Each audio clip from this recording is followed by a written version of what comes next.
Jean-Pierre answering yes to that question from a reporter, while also pushing back on any suggestion that an additional cognitive test is being avoided because they don't want the results. The White House medical unit, his doctor, they don't believe that he needs anything more than what we have been able to provide.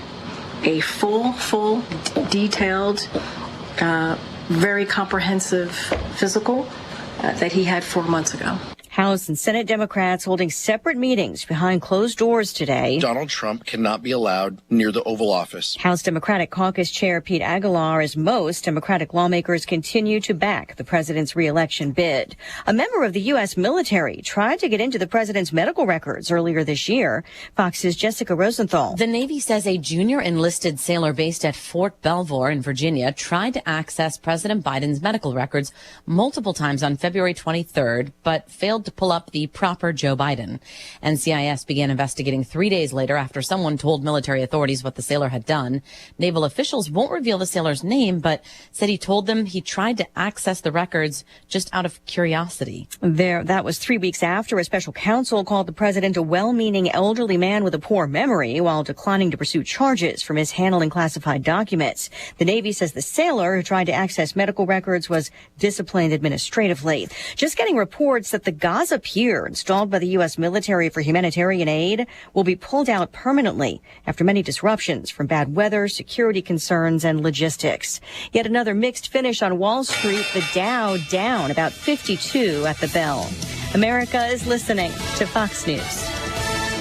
The doctor's office that mixed up your files has your Social Security number. The power company that mistakenly cut your service has your payment info and last 3 addresses. Your info is in endless places that could accidentally expose your info to identity theft. That's why LifeLock monitors millions of data points every second. If your identity's stolen, they'll fix it guaranteed or your money back. Save up to 40% your first year with promo code CLAY at LifeLock.com. Terms apply. Did you know you can get your prescriptions for less at your local pharmacy? You can with GoodRx. It's the free app that can save you money on your medications. Just search for your prescription, choose the pharmacy and the price that works best for you, and then show your GoodRx coupon to your pharmacist at the drop-off counter. GoodRx works at over 70,000 pharmacies, including Walmart, Rite Aid, and Walgreens, and it works whether you have insurance or not. It's easy to save. Next time you drop off your prescription, check GoodRx. To start saving today, go to GoodRx.com. GoodRx is not insurance. Boston is cracking down on migrants sleeping at the city's airport following an order from the Massachusetts governor. Governor Maura Healey said in June Logan Airport was not an appropriate place for migrants to sleep. It comes as Massachusetts shelters are at capacity. Boston Mayor Michelle Wu says immigration is a federal matter. That is being pushed down to the cities and states that are considered more welcoming than others. Jeff Thielman, a migrant advocate, agrees with the airport policy, but says the help for migrants must improve. Teach them English, help them to find jobs, help them to get employer authorization documents. Boston is using a once closed jail facility as a shelter where many of the migrant families can go. Gernal Scott, Fox News. 3 Republican-led states are asking the U.S. Supreme Court to step in and temporarily block President Biden's latest effort to forgive more student loan debt. On Sunday, a federal appeals court in Denver temporarily stayed a lower court ruling against the administration.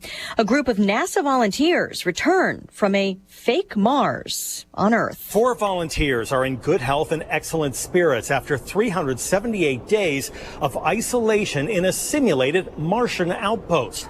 Inside a 1,700 square foot 3D printed habitat at NASA's Johnson Space Center in Houston, the crew grew vegetables, performed simulated Mars walks, and communicated with the outside world with deliberately added delays of up to 22 minutes. All this to simulate the challenges real astronauts would face on the red planet.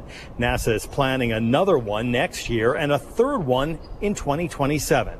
In Atlanta, Jonathan Seri, Fox News. Recapping stocks, the Dow dropping about 52 points, but new records again for the S&P and the NASDAQ. The S&P at 5,576, the NASDAQ at 18,429.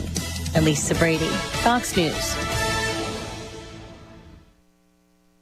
Hello again, everyone. Let's check weather for East Central Illinois. Champaign Van Ham vicinity. Here comes Barrow in remnant form over the next 24 to 36 hours. Rain's already overspreading the area. They'll pick up in scope coverage and intensity for the day-to-day tonight and wind down tomorrow. 2 to 4 inches of rain. Locally higher amounts are expected, and a flood watch is in effect. We'll see highs to about 77. Readings may fall back this afternoon with rain, showers, and a few heavier thunder squalls with downpours of rain. Winds will pick up to the north-northeast as the day wears on. Windy and rainy tonight. Some heavier downpours and a few thunder squalls, too, thrown in. Down to 67 for the low. Partly sunny, windy for the day tomorrow. Scattered showers and thunderstorms in the morning, maybe again in the afternoon with a high to about 77. Lingering shower chance, partly sunny on Thursday. We dry out and warm up for Friday into the weekend. Early next week as well. Highs into the middle 80s on Friday. Upper 80s to near 90s Saturday and Sunday. Lower 90s on Monday. Overnight lows turning muggier as well. For Stevie J Broadcasting, I'm meteorologist Greg Soldier.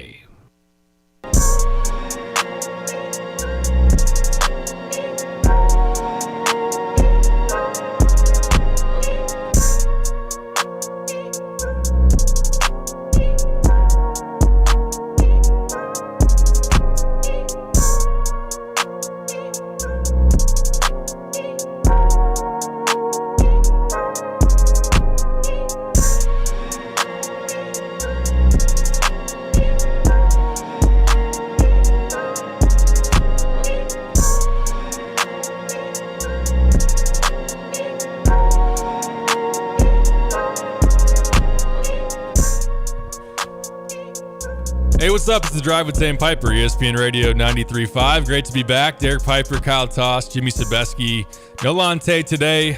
Might be without him this week. We'll keep you posted on that. We are off tomorrow. Cardinals baseball washed out today. They're in St. Louis. They will play a doubleheader tomorrow, so you won't have us on during the afternoon. But we're back from a long and a very enjoyable long 4th of July weekend. We hope everybody out there enjoyed the 4th. I know we were just talking off the air. The parade unfortunately got canceled. The fireworks show did go on. And really a nice evening and night that transpired. And the great thing about it being on Thursday is that you really had a consecutive run of days, Friday, Saturday, to really get the full celebration in. So hope everybody enjoyed that. We've got a decent amount to catch up on, although it is the dog days of summer officially. You know when you're up against and about to have the All-Star break for the MLB, it really is the dog days of the sports schedule. But we do have some baseball to catch up on. It's that period where I find myself tuning into NBA Summer League games because there's nothing else on. Zach Edey made his debut last night. Yeah, not every team is taking part in that quite yet, right? Are the Bulls played it? No, because they have the Las Vegas Summer League doesn't start till this weekend, I think, and they're doing some California only. So I don't even know. Something to get Bronny James on TV, essentially? Pretty much. Yeah, I wouldn't be surprised if that was it. Were you hurt to see DeMar in Sacramento at their game? I'm not hurting at all. I'm glad that means the Bulls are actually going to be bad this year. Cooper Flagg to Chicago. Right. I'm starting the train right now. Need it. Cooper Flagg, maybe the best player on that team that's been scrimmaging against Team USA, of course, will be participating in the Olympics. A former Illini on that squad, and I wouldn't say he made headlines, but he did have a tweet that riled up the Illini fan base. I'm sure everybody knows who I'm talking about, but we'll get to that later. Speaking of social media posts that got the fan base buzzing in a good way, Will Riley shared a post last night, I believe, of him being at Ubben, wearing the orange and blue, getting shots up. He is here on campus and reported 2 summer workouts, summer classes. He's officially on board here with the Illini and rolling through the rest of the summer and joining this roster for Brad Underwood and company for the upcoming season. We've known that he was going to reclass now for a while. Ever since and before he committed, it was clear he was going to go in the 2024 class. He maintains his 5-star status, and he is now here. So wanted to start off the show with that. Not that it was ever really in question, although I know that Thomas Labavicic, we're still waiting and wondering when exactly he will arrive, what, if any, eligibility concerns there would be. I know that his brother, of course, does present some kind of angst where, he had to sit out half of last season as they got his eligibility sorted out with the NCAA. Tomislav played professionally over there in Montenegro. So is there any hurdle as far as that goes? I know the Brownderwood has said no real in terms of timeline that he's released, but it's been part of the admissions process up to this point. I am allowing Jimmy to do a little bit of legwork for us as far as would he have to get the nod from the NCAA as far as eligibility goes before he could participate in summer workouts. Obviously, Big Z was on Kentucky's campus throughout last season, so it's not like he can't even show up. And there is a difference in terms of admission into the university versus being then deemed eligible. But I checked in on that again over the weekend and was told that still the program's hopeful that he'll be here soon, and there's still no official date as far as that goes. But to get Will Riley here, obviously we're all buzzing and just waiting on pins and needles for every and any bit of summer workout video that will get splashed out there on social media. And we've talked about Kasparas Jakachonis in depth and also obviously all around the roster. Kylan Boswell, Ben Rickhouse, and on down the line. But to get Will Riley, a five-star talent in town and working with Fletch and working with this team is really, really exciting. And it's just that next step and the realization of how big of a recruiting win that was. So, Kyle, when you saw the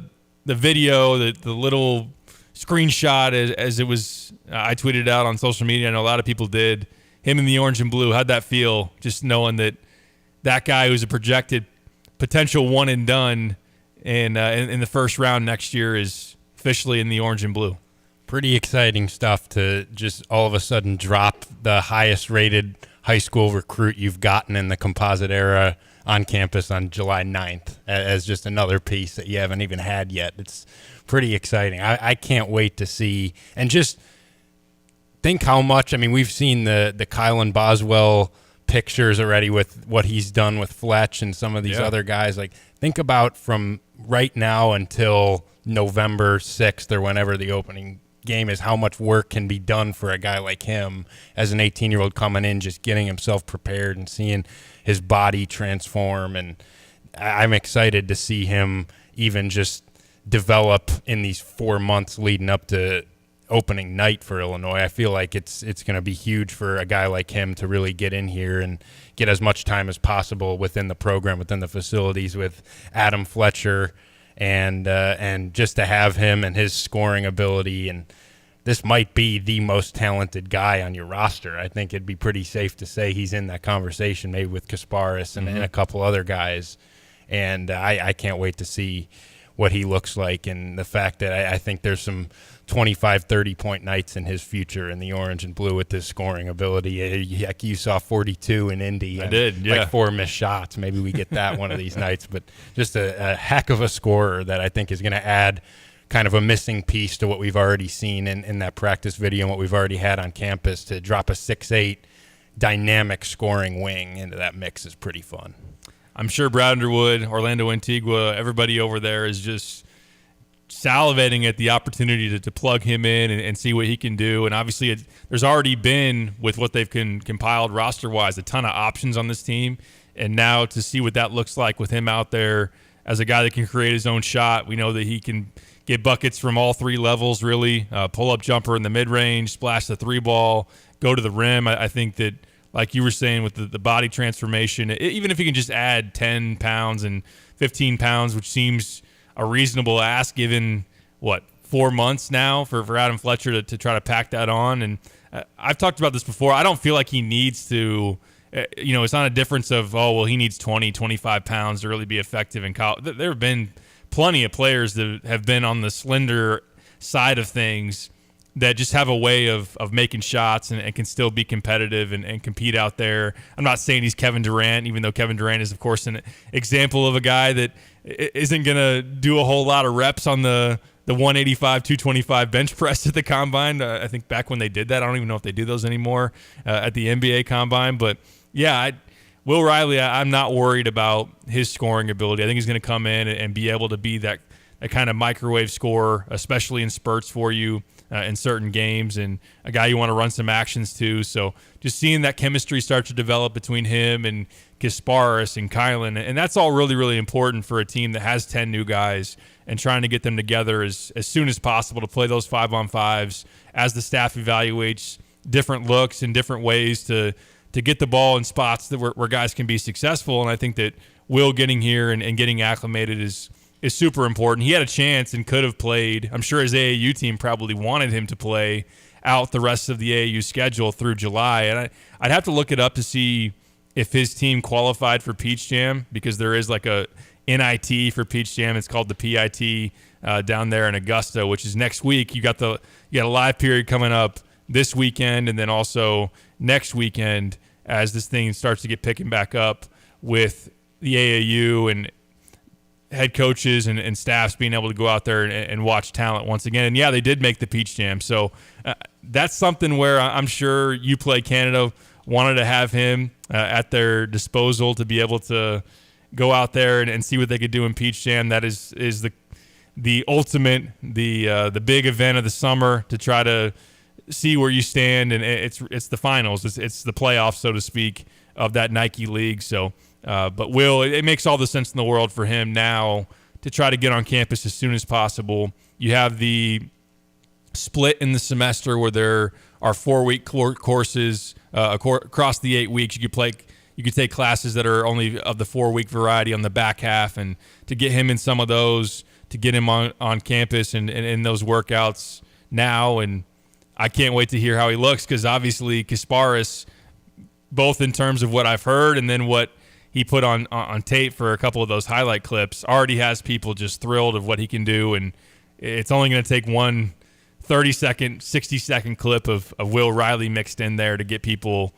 really, really excited, because obviously I was fortunate to go see him over there in person in Indy and put up 42, even battled AJ DeBonsta, the number one player in 26, and held his own there. And he looks the part. He looks the part of a future pro, a potential one-and-done NBA wing, and it is just about him getting acclimated and adding some strength in the meantime, and seeing if he can ride that roller coaster a little bit as a freshman. But also there have been plenty that have had enough success to make a big impact on certain teams.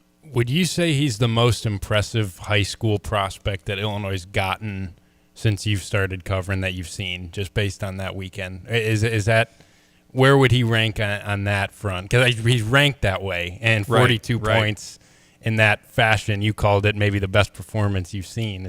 Am I quoting you correctly on that? Yeah, no, it was. In one given game, it was the most impressive display of shot making and scoring, and just, he couldn't miss. He was lights out and doing all the things that he was able to do out there. The way he passed the ball, he had 5 assists. So you just had it all working. I've never seen somebody dominate to that extent with those numbers and that efficiency. Like, you see big numbers in AAU. You've seen guys put up 30.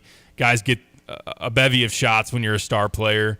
But originally was put out there 15 of 16. I know that I was counting, and I missed some of his game because it took me a little bit. Like, oh, I wonder who Orlando Antigua's watching. Some dude from Canada. That's all he told me that he was watching. So when I finally made my way over there and saw who it was and what he was doing, and I counted 2 missed shots. He must have missed 2, a couple earlier in the game. But yeah, to go 15 of 19 and to make the shots that he was making, it wasn't just layups at the rim and those type of things. It was some tough contested jump shots from a variety of different spots, and one finishes at the rim.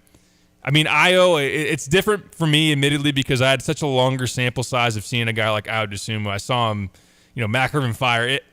Anytime I go to an EYBL event, of course, I go to the high school stuff in Chicago to watch Morgan Park, and Ayo was a special player. I mean, a guy that we know is regarded as one of the best to ever do it here at Illinois. When I saw Kofi, there weren't many of those. He wasn't maybe a one of a kind, but there's only a handful of those guys every couple of years in terms of that, just physically dominant, and what he was able to do of being able to be a rim rocker and just somebody you couldn't handle on the glass and those type of things. Look, Merez is somebody that's ranked in the composite era as right behind Will Riley. That he's on the top end of guys that I've seen. So I've ran into some others that obviously didn't choose Illinois. Like I watched Jason Tatum when he was playing for. I'm not trying to say he's the best prospect you've ever seen. Right. Okay. I got you. Just Illinois commits. Yeah. I mean, if he's in the same breath as 2 first-team All-Americans, I guess I'll sell for that. Right. Yeah.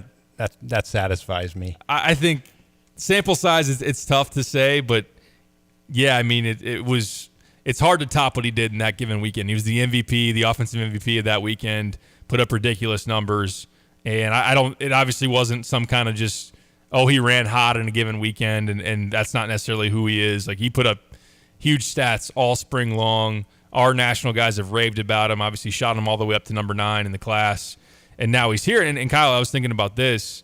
I know that when you look at his final 5, and one of those was the Australian League, but Arkansas was in it, then bounced out as Illinois replaced them. But the teams that you beat for him, Alabama was full, so maybe we can give them a pass there. But Arizona legitimately wanted him, had a spot to give him. Kentucky is now in the mix potentially to give their last scholarship spot or one of their remaining. I don't know if they have 12 or 11, what they have, but they're talking to Jeremiah Fears about a reclass. They hosted Will and very much wanted him.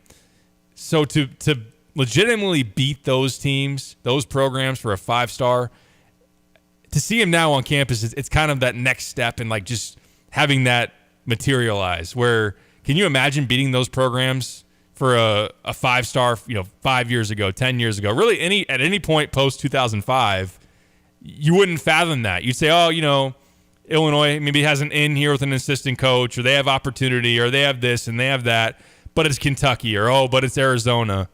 Illinois just flat out beat those programs. Not only to beat them, but to jump in like a month before he makes his decision. He already had a Final 5 posted, and you jumped in and said, we're actually going to kick one of these schools out, and we're actually going to be the choice here. Yeah. And add him in mid-June to a roster that already had 10 guys on it. It's pretty incredible. That's just Orlando Antigua's impact showing. I was thinking about the other day, we've talked so much about all the additions that Illinois made. They've made, 10 of them on the player front this offseason? Yeah, I believe that's correct. With Yakachonis and Riley, 2 first-round picks with Kylan Boswell, a point guard. I think the biggest addition Illinois made all offseason was Orlando Antigua to their coaching staff.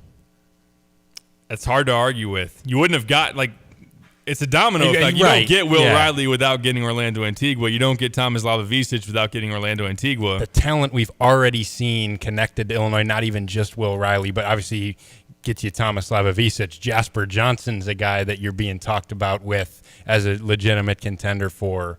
And obviously for however long Antigua stays in the second stint, you're going to be in the mix for a lot of really talented guys, and I think it kind of gets overlooked with all the talent and all the roster turnover, but I think maybe the most impactful addition that the program made this offseason was Antigua. And Riley, if you want to say it's Will Riley, well, yeah, it is a domino effect. Antigua brought you Will Riley. Yeah, and I think also as you look at the highest ranked player you've gotten out of the state of Illinois since D. Brown, and really the composite says the second highest player you've gotten ranked outside of Will Riley, Merez Johnson, to have those align where Merez's arrival then coincides with Antigua coming back, one of the most prolific big man developers out there. And I get it. Some would say, well, Anthony Davis was a pretty talented dude, DeMarcus Cousins, guys that Antigua's worked with. It's not like he turned them from 3-star no-namers into these All-Americans, these first-round picks, but he played a hand in getting those guys and being around them and helping to get the most out of them and put them in a position to really tap into their high-end talent. So I think that's something that we, of course, have long given a lot of credit to Adam Fletcher, and he deserves it. And I'm not trying to make you pick sides here on any of it, but I think for Merez to have an already great, we've talked about it, strength-based, athleticism, just his whole athletic profile, then to have Adam Fletcher be able to work with him, but then on the court have a big man coach with Antigua. We might be seeing that over the course of this season into this following season. You hope that Merez is here 2 to 3 years. Man, what Orlando could do with him, that would even add another log on to that fire of what it means to have Orlando here. Yeah, no question. Ivisic as well, Kerry Booth as well, maybe Jason Jaxtis if he can develop after redshirting a year. And obviously you're going to continue to be in the mix for probably a lot more high-level big men, probably a lot that Orlando Antigua brings you before his stint here in Champaign, however long that is. I hope it's a long. Is there any concern that this is going to be a short-lived stint for Antigua, or do you think it's safe to say that we're going to at least get he's going to see Morez Johnson's career through at least, and because the guy is probably somebody that any program in the country would want to hire. Right. No, I wouldn't have any concern. I'm not going to say I'm going to guarantee and stamp it and say he'll be here the rest of his career or anything like that. Right. But I don't think he's, as far as what I've. So he already did the head coaching thing, right? And it didn't end up going well for a couple reasons for him. So maybe he wants another crack. Maybe down. Is that something deep. he could get, you think? I think he could get it. I think he certainly could get that chance at some point if he continues to build that resume of being able to get talent and develop the way that he has. And again, he has a really impressive track record, and he has a lot of connections. It's not only just, hey, he's been around a lot of talent, and that he's got a really good personality. I think he's got a great way of connecting with people, and just when I'd kind of to tip my hand here a little bit, I'd love to get him on the air sometime. Not that anybody is then going to be here in Orlando Antigua for the first time, but he's just got such a magnetic, high energy personality that it just resonates with recruits, with families. I think that if he wanted that chance, it could come up for him again. Yes, he did not leave South Florida in a great place. They had some infractions there. I know they had some academic stuff. His brother was on staff that ended up getting in some trouble with the NCAA. So, I don't think that that's something that would deter it from happening again at some point in terms of another opportunity. But to circle back, I haven't gotten the sense that he is dying to make that move again. I think he's very comfortable as one of, if not the highest paid assistant in college basketball. So Illinois giving him that to bring him back, and that not being well, can we afford it? Do we want to pay that? Josh Whitman has made sure that he's going to give Brad what he needs. I think he's going to be comfortable here for the foreseeable future. I would expect him to be here through Morez's time in Champaign and until proven otherwise. But yeah, I feel comfortable about that. I think that that's something people should be really excited about. All right. Going back to Will Riley for a second, I want you to answer this question for me. Will Riley will be the blank leading scorer for Illinois next season. Man, that's a tough question. I think that I was trying to do this exercise in my head over the weekend when I was with some family talking about Illinois, who's going to lead the team in scoring, kind of going down the list, and I could not figure it out. It's impossible. Yeah, that's where there's a potential for so much fluctuation. It's one of those things where we've made jokes about the NL Central, and the NL Central is probably a bad example because we're talking about teams that are under 500 and are just mediocre. I'm not saying I don't think Illinois is full with a bunch of mediocre players, but the margins are so small in between maybe second place and fifth place and those type of things. I think that could be the case with this. Heck, first and fifth place maybe. Yeah. There's no clear leading scorer on this team. Yeah, that's what I'm thinking as far as that goes. So I went, if you could probably pull what I wrote and what I said a month or 2 months ago. I was putting my name on Ben Rickhouse, and now I'm not even 1,000% confident that he's going to start. That he's going to start over, Will Riley and Trey White, those type of things. So of certain guys, somebody's going to have to come off the bench. Not to say that you can't have a high scorer off the bench. Jackson Robinson, who's now at Kentucky, was the sixth man for BYU. I think he was their leading scorer last year. So you could have that circumstance. If I'm going to say here, second leading scorer?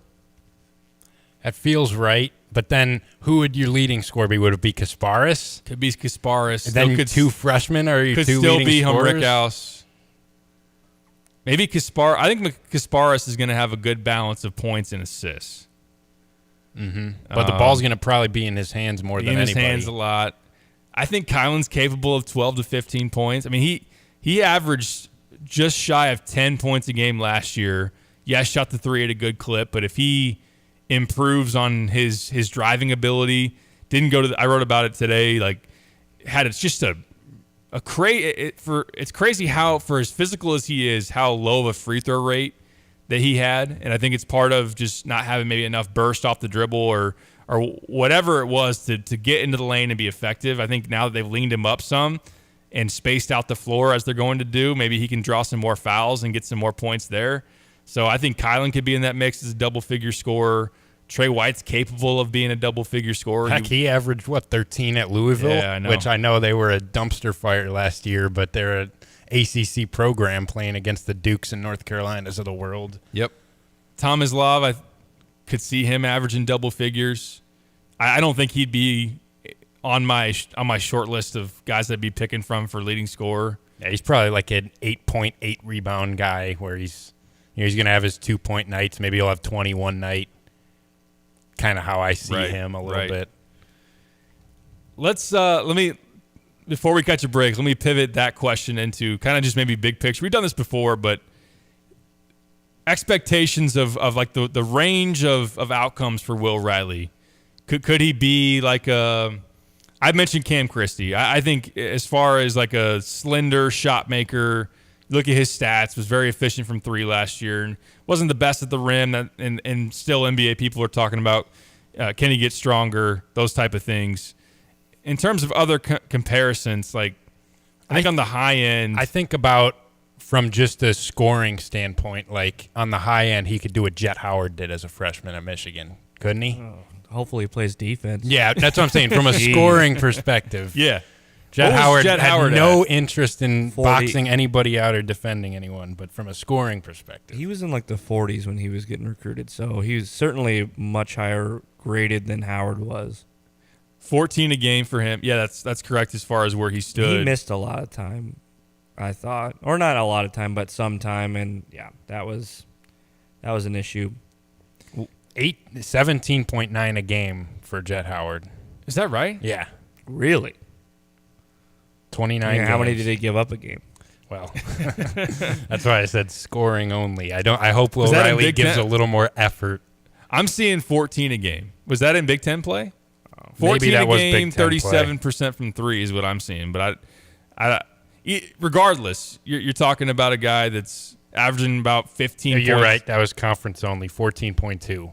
I mean, 17 a game in conference play is pretty darn good, right? Mm-hmm. And not necessarily a bad shooting percentage. I mean, 37 from three is pretty darn good.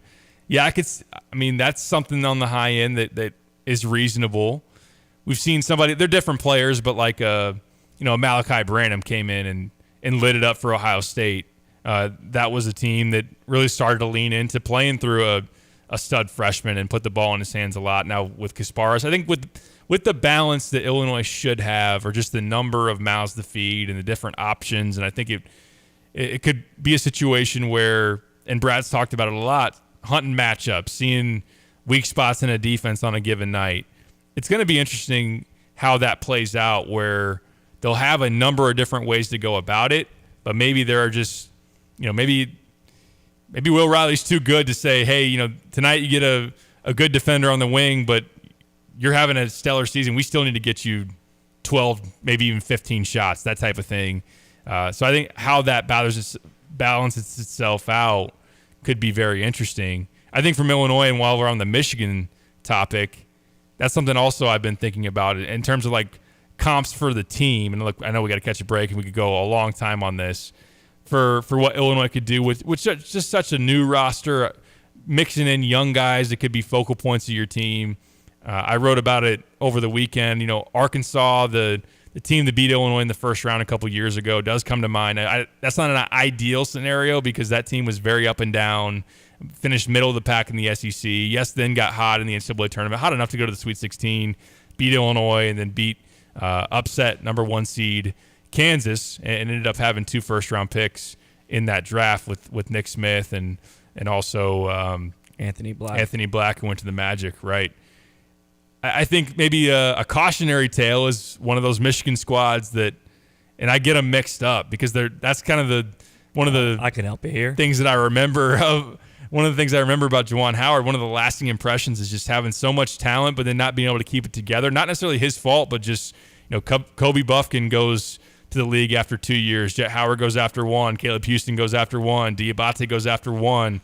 There was some of those teams that just had a lot of NBA level talent, and then you factor in also an All-American level big man in Hunter, but then either missed the tournament or just snuck in.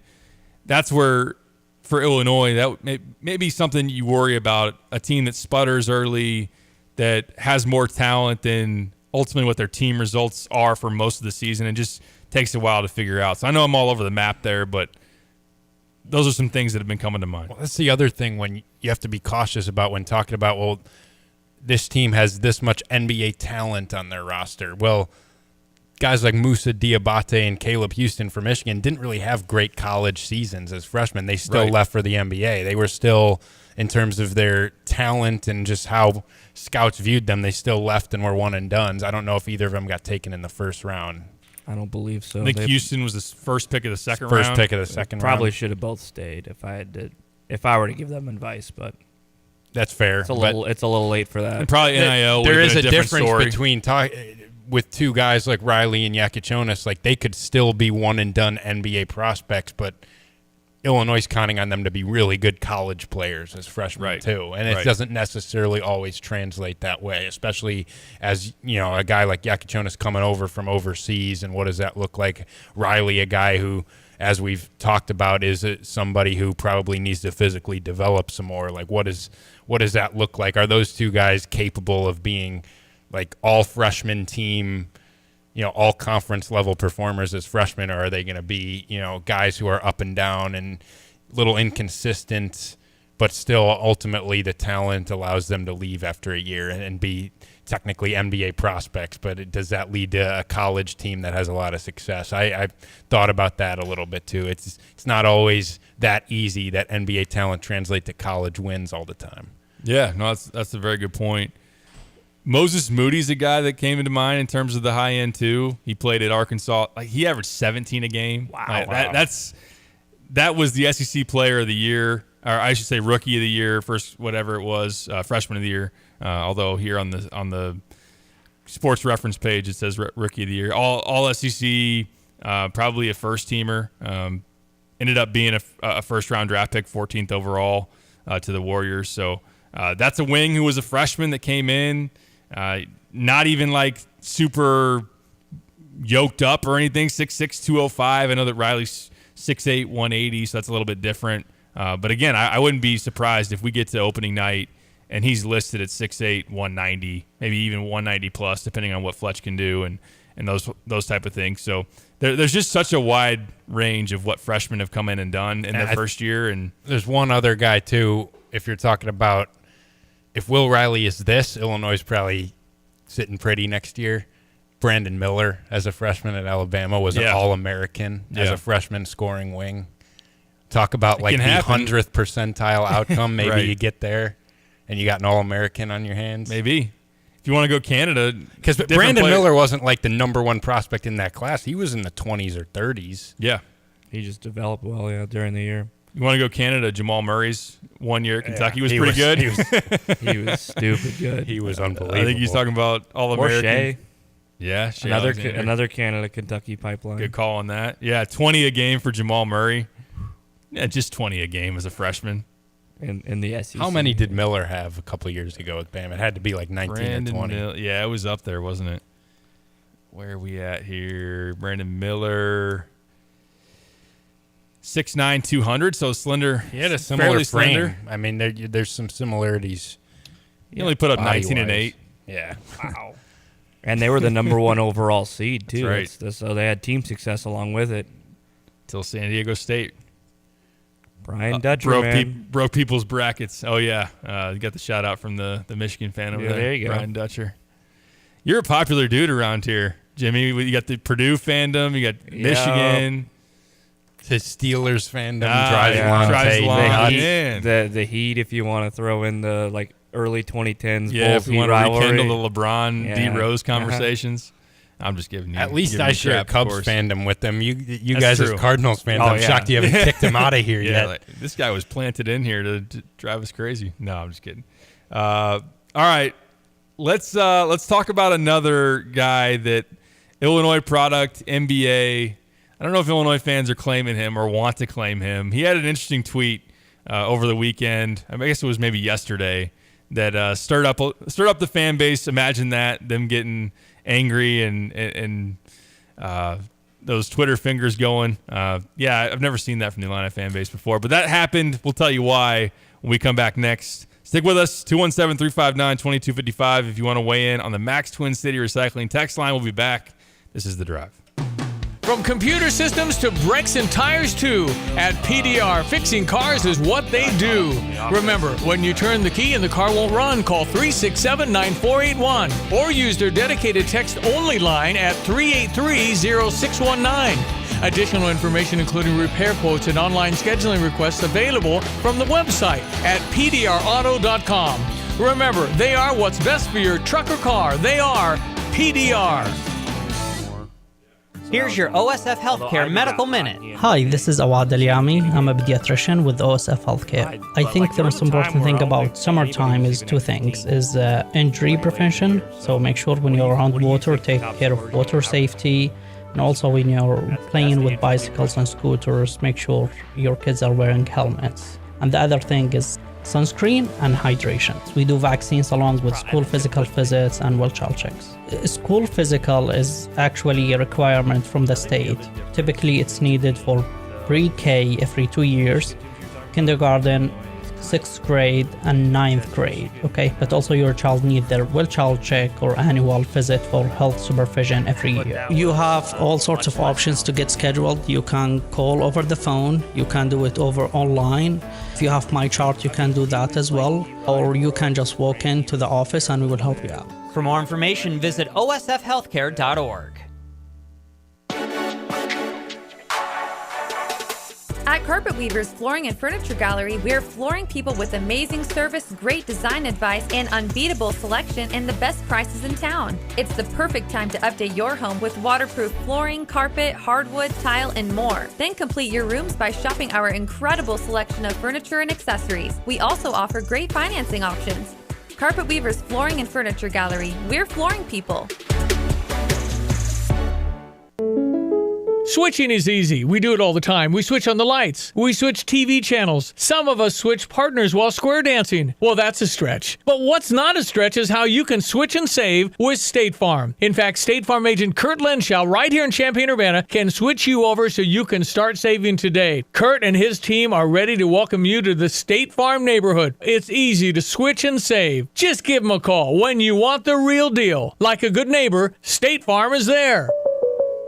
Find the look you love for less at Kelsey Furniture in Tuscola. Explore their wide selection of quality pieces, from cozy sofas to exquisite dining sets from all the top name brands. With personalized service and expert advice, their team makes finding the perfect piece effortless. Create the home of your dreams with Kelsey Furniture in Tuscola. Exceptional customer service and the best prices since 1959. Stop by today or visit them online at kelseyfurniture.com.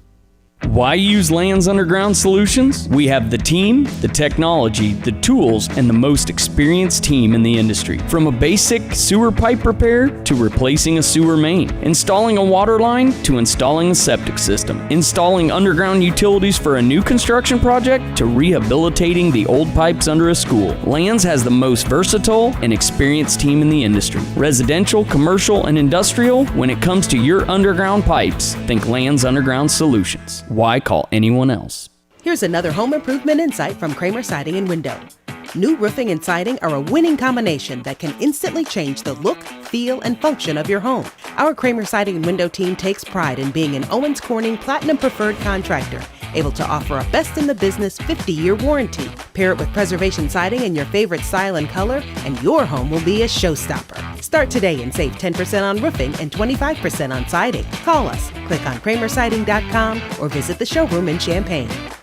In an ever-changing real estate market, it is so important to work with experienced agents like Russ and Nick Taylor with the Taylor teams at Taylor Realty Associates. They have the knowledge and expertise to get your home sold for the most amount of money in the shortest amount of time. Trust the experience and success of Russ and Nick Taylor with the Taylor team at Taylor Realty Associates. Give them a call today at 217-355-0700 or visit them online at taylorboys.com. That's taylorboys.com.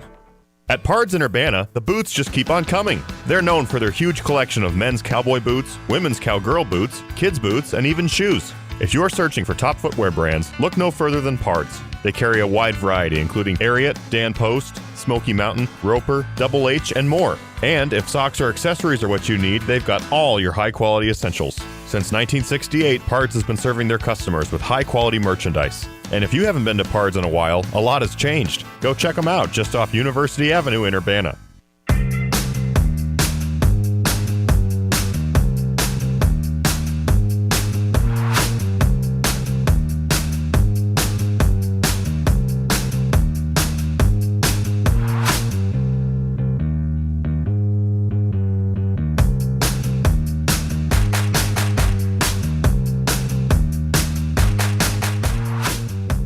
Back on the drive with Sam Piper, ESPN Radio 93.5. We did have a question from Wade, a good one that we'll get to here in the second hour. Will Illinois have 5, 6, or 7 players average 10 points or more next year, Wade? We'll get to that. Did want to transition, though. I'm sure a lot of people getting excited to see the latest version of Team USA. You've got the Olympics here right on the cusp of that happening this summer, and you've got the squad scrimmaging. I think they had their first exhibition game. Are they playing Team Canada, I believe, coming up? Is it this weekend? I think it's Wednesday, maybe maybe sometime tomorrow. this week. There you go. Let's see what that squad looks like. A lot of star power, as you'd imagine. It's cool that you've got the likes of Curry and LeBron and Kawhi. Is Kawhi even going to play? Don't know that. KD, Anthony Edwards. It's a loaded team. Anthony Davis. Embiid. Yeah, Embiid. Is he going to play? Booker. Yeah. Halliburton and Adebayo are just going to be chilling on the bench. He's like the 15th guy. Yeah. Did you see that KD is actually taller than Bam Adebayo and Anthony Davis? Yeah, I saw somebody was just like, he's taller than them and moving like that. I'm just like, yeah, he's a freak. That's insane. Absolutely insane. Yeah, July 10th against Canada at 9:30 Central. That is tomorrow. In Vegas. KD's always been one of those guys. I feel like his height has actually been underlisted, where you see all these basketball players that they're adding a couple inches. Like, no way, that guy's 7 foot. He's actually 6'10". KD, I feel like, has underlisted himself because I feel like he's a 7-footer. He talked about he probably that should be listed at 7 foot, right? Because he said he didn't want to play center, I think, when he was younger, because he was just like, oh, if I say I'm 7 foot, they're just going to put me at center, and I don't want to be doing that. Could you imagine if somebody just threw him down on the block? Just wasted it away. Absolutely not. No. 6'11" is what he's listed at. AD's listed at 6'10", so I guess at least and you have 6'9", that. maybe? I guess that makes I feel sense. like I always thought KD was listed at like 6'9" or 6'10". I feel like, man, seeing him on the floor, I'd be surprised if he wasn't at least close to touching 7 feet. I know. Do you guys remember, like, LeBron, I feel like, always used to be 6'8", and then somewhere along the line he just became 6'9"? When did that happen? I don't know. I thought you get shorter when you get 30-year-olds grow an inch over an offseason. Giannis grew after he got drafted, too. I remember like that being a thing that the Bucks were, really excited about, because I think he grew 2 inches after they picked him. Interesting. Which is crazy to think about, because he was, just a kid. There are some of those wild spurt ups, I guess. Some in high school have happened, even as late as, I guess after getting drafted by the Bucks. Well, how about Dalton Connect? Did you see? I think he was like 5'10" or something his freshman year of college, really? And all of a sudden he's now like a 6'6". Unbelievable. CJ McCollum was another guy that in high school was like 5'2". That's insane. I think when he was, and then he graduated at 6'2" or so, 6'3". Anthony Davis had a big growth spurt, which is why he had all those guard skills. So usually those guys end up being pretty good. No doubt. Yeah, it is that benefit of coming up Big Def says HGH and creative font usage. That's how it comes up with an extra inch. I don't know, but yeah. Anyways, Brandon Podziemski is going on the note of the Olympic team. He's on that squad that's scrimmaging against them, or has been, or did. I don't know exactly when that ended or how many times they did battle, but saw one of the scrimmages over the weekend. The real Team USA won by 1. Jeez. And they had to get a stop at the very end. I just saw that possession. Was that it? I think that was that Pods. Davis blocking Pods? I think that was Pods. Yeah, I know that Pods. I saw on X. Am I going to start calling it X, or can I still call it Twitter? I haven't called it X once. Okay. So you're on good. Twitter, he got smacked in the face by Embiid and went down. But anyways, I'm sure a lot of people are familiar and know who Ant Wright is on Twitter. Michigan fan, likes to stir it up some, but not saying that he's just a troll out there or anything like that, although he can be. He said, "This is crazy to look at," and screenshotted a picture of Illinois' roster from the 21-22 season, which, of course, the Big Ten champion team with Kofi and Trent, DeMonte, Alfonso Plummer. And as you go down that line in that roster, all the way towards the bottom, you'll see there's one NBA icon, and it's, of course, next to Brandon Podziemski's name.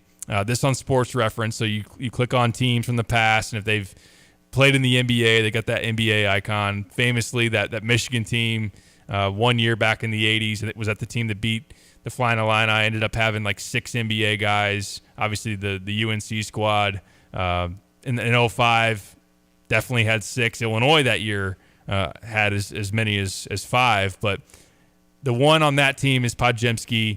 And you scroll over to his summary, as it says, 1.4 points a game, 0.9 rebounds, 0.3 assists.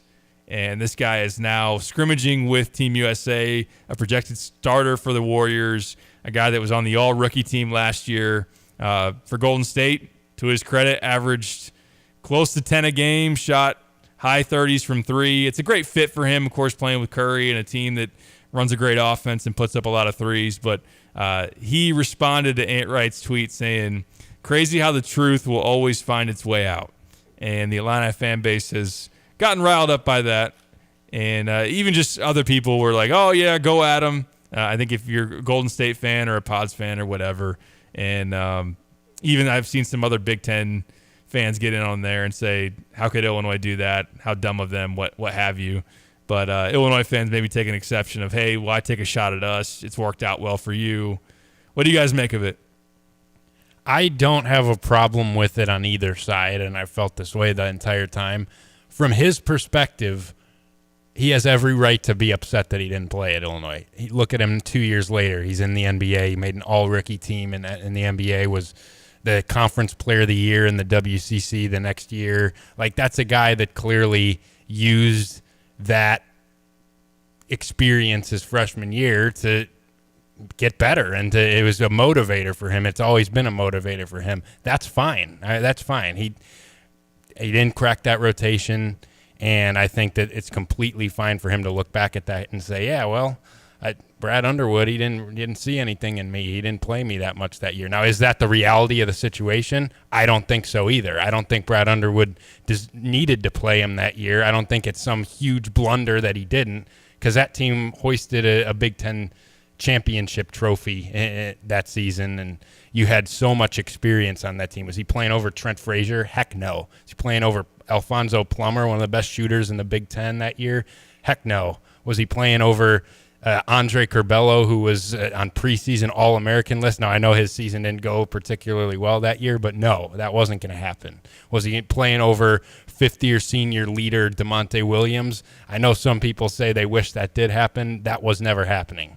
Coming off a year when DeMonte shot 55% from 3. Exactly. Jacob Grandison shot like 42% from 3 that year. It was a 2-year starter for Illinois. It wasn't like it was a bad Illinois team that he couldn't get off the bench against some of the players that he was clearly better than. That just wasn't the case at all that season. So I think it's fine on both fronts. It's completely fine that Brad Underwood didn't play him. It ultimately led him to go to a place where I think was more beneficial for him than playing, because I don't think there's a lot of high major teams that we're going to all of a sudden start him and play him 30 minutes a game the next season. Like, I think it worked out well for him that he found a spot where he could showcase himself and ultimately, be in a role where he was on NBA draft boards, ultimately got drafted to the NBA. And that's fine that he kind of takes that as a slight, because I would too. I mean, I'm in the NBA now playing on the Team USA select team, and someone posts a screenshot of me playing 2 minutes a game my freshman year of college. I'd probably not love that school and coaching staff. That's what it is what it is. Doesn't mean that Brad Underwood's bad at his job. He clearly isn't. And it doesn't mean that necessarily was the wrong decision, because it also clearly wasn't. Illinois was a really good team that season. So I think I personally wouldn't attack him, and I don't find anything wrong with what he said and him holding that grudge. Yeah. But I also completely disagree with the people on the other end of things that say, wow, what a huge mistake that was by Brad Underwood to not play this kid. Easy to say that in hindsight, but I always go back to the fact that he went to Santa Clara. He entered the transfer portal after that season, went to Santa Clara. Is that scream kid that a bunch of high major coaches wanted to feature in their program? I don't think Brad Underwood was alone at that point. It was just it worked out for him, and give him a lot of credit for getting a lot better and putting himself in this position. I don't think we need to say that it was place a bunch of blame on a bunch of people for what happened. And I know we've beaten this to death, so some will say I'm exhausted by the Brandon Podziemski talk it's calmed some. I think early in the season, seeing him with the Warriors and after having him be a first-round draft pick, it really drummed up, and it's like, oh, okay, this is just getting overload here. And I'm not trying to peg Brandon for having some kind of super venomous tweet here. It's not some kind of all-out assault on Brad Underwood, the program. I know he had a quote at one point saying, I think it was around the draft, Illinois didn't think I was good enough or something like that, and that was never voiced, as far as my understanding, where they told him, like, kick rocks, dude. You're not good enough to play here, type of thing. Now, it's nuanced. It has to be. It's not black and white, like Pods is all the way right here, Illinois is all the way wrong, or vice versa.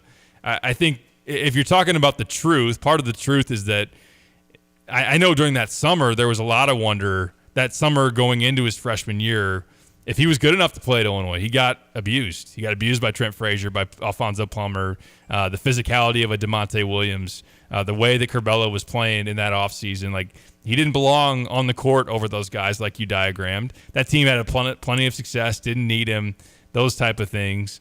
I know that Bill on the Max Twin City Recycling text line says he played less than R.J. Melendez. I think in hindsight, you wish that.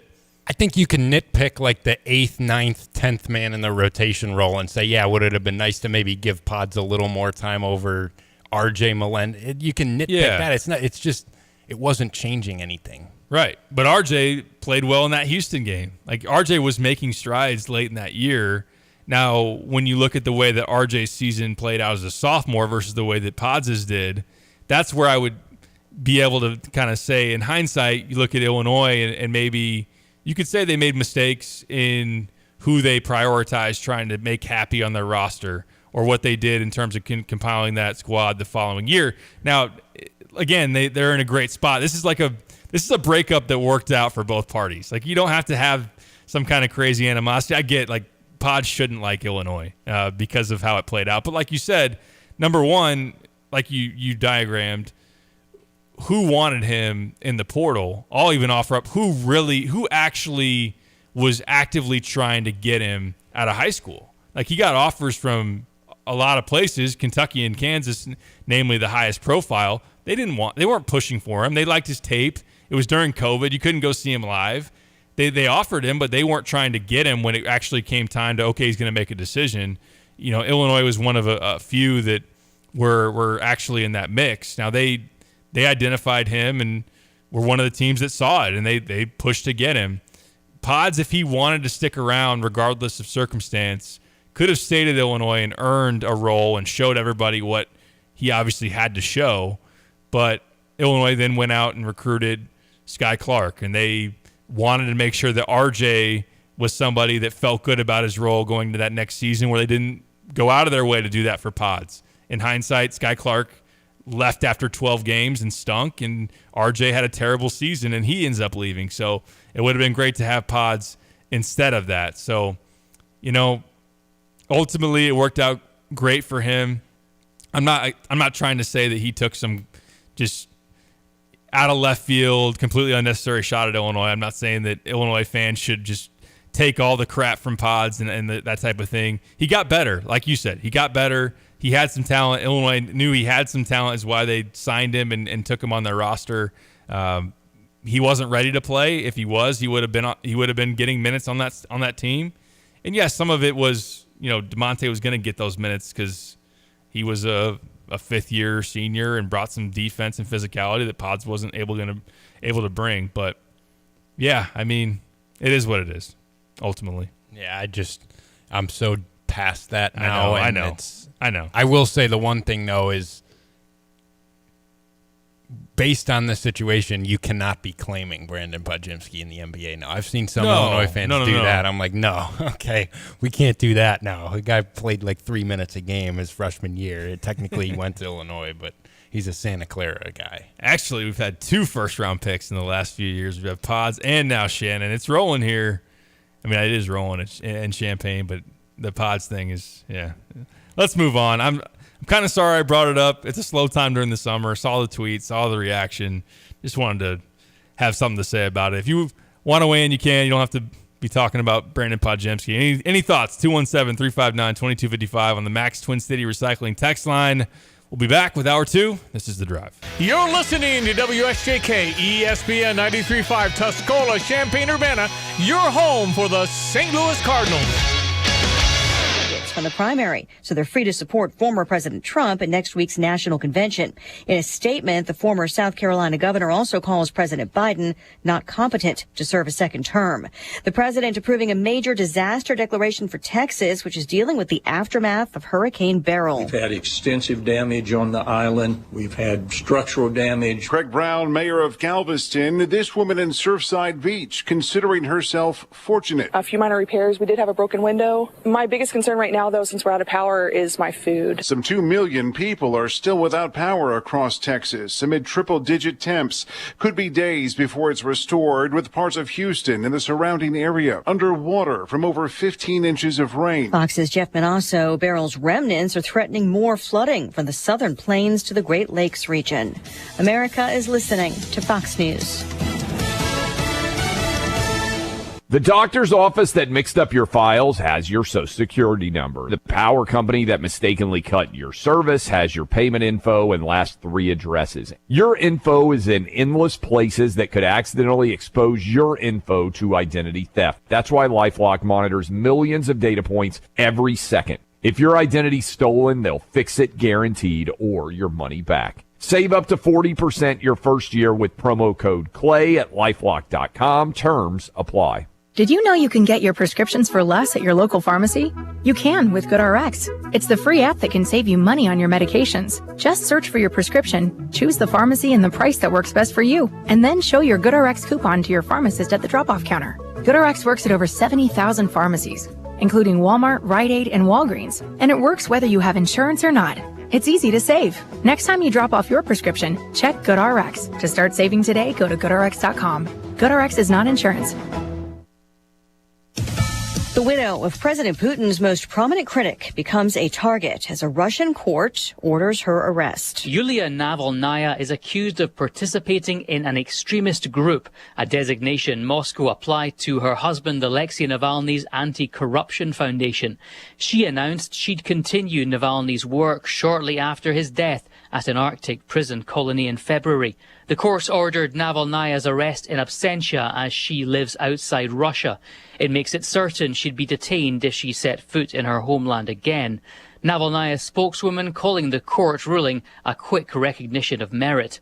Jonathan Savage, Fox News. Former U.S. Senator Jim Inhofe has died. The Oklahoma Republican was 89 and had retired last year after nearly 30 years in the Senate. His family says Inhofe suffered a stroke during the July 4th holiday. A Grammy-winning member of the Oak Ridge Boys has died. Joe Bonsall sang high harmonies and lead with the Oak Ridge Boys for more than half a century and has passed away due to complications from neurological disorder ALS.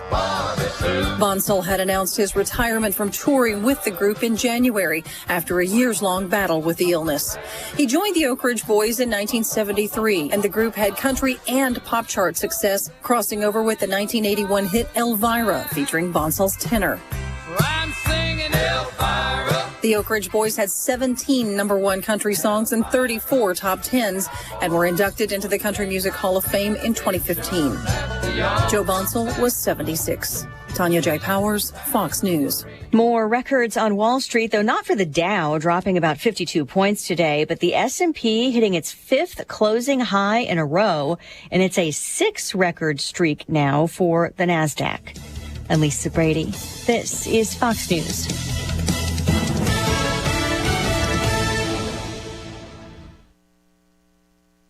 Hello again, everyone. Let's check weather for East Central Illinois. Champaign and vicinity, windy, rainy, and a real tropical look and feel over the next couple of days, especially from a rainfall standpoint, with the remnants from Beryl tracking north-northeastward. Flood watches up and in effect. Temperatures to about 77 and falling, but the main story, periods of rain and a few heavier showers and a couple of thunder squalls with a rush of wind and a few downpours of rain. That north-northeasterly winds will pick on up this afternoon at 10 to 20 miles per hour in gusty. Much lighter for a time this morning, though. Showers and thunderstorms tonight. Some thunder squalls and heavy downpours of rain. Windy low down to 67. That northeast to north wind 15 to 25 miles per hour in gusty. Partly sunny, windy for the day tomorrow. Still a few scattered showers and thunderstorms morning, maybe in the afternoon, and some locally heavy rainfall high to about 78. Lingering shower chance, partly sunny at 84. Warm up on Thursday. 86 with sunshine on Friday. Upper 80s for the weekend. We'll head towards the lower 90s early next week. For Stevie J Broadcasting, I'm meteorologist Greg Solier.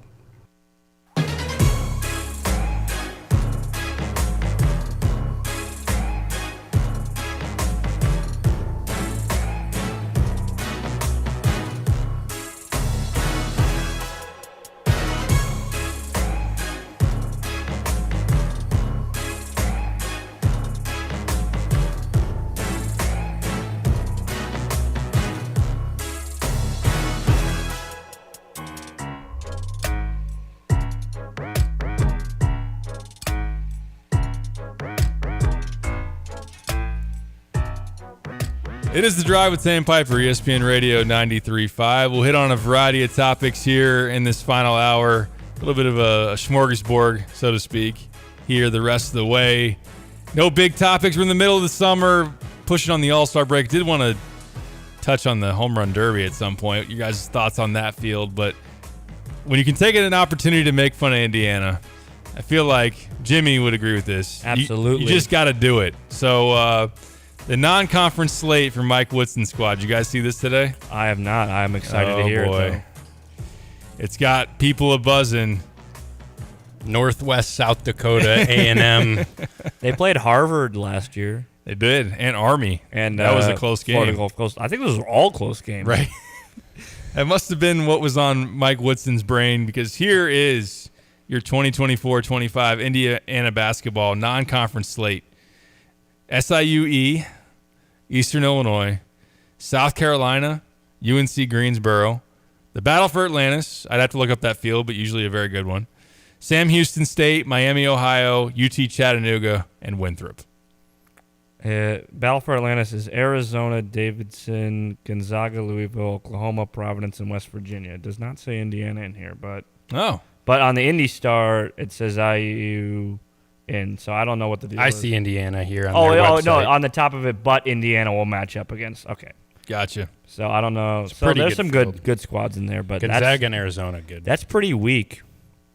I would say so, yeah. Without the ACC automatic matchup anymore, you're not going to get as many good matchups.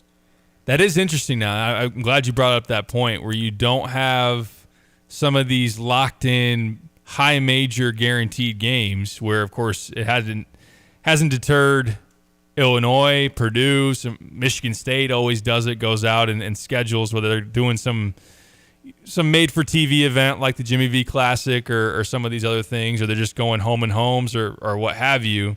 Of course, it's all made for TV. I'm not trying to make it sound like it's not, but where you don't have the ACC Big Ten, you don't have the Gavitt games, that contract is expired.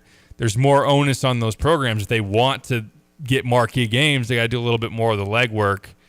It's interesting that Indiana, who I think will widely be picked probably as the favorites in this league in terms of the media voting and preseason polls. I know that Bart Torvik, one thing I wanted to hit on at some point today, we can transition this here too, has their updated preseason metrics. Purdue is still thought to be the top team, according to Torvik, 16th in the country. Illinois 17th. That's a big jump from where they were as recent as a week ago, where they were down in the 30s and thought to be a kind of lower tier one. If you got three tiers in the Big Ten, just above the middle of the pack, so to speak, where you had Purdue, you had Michigan State, Rutgers, and while I mentioned those teams, that's how it goes on the back half of that top 20 nationally. It goes Purdue 16th, Illinois 17th, I believe Michigan State 18th, and Rutgers 19th.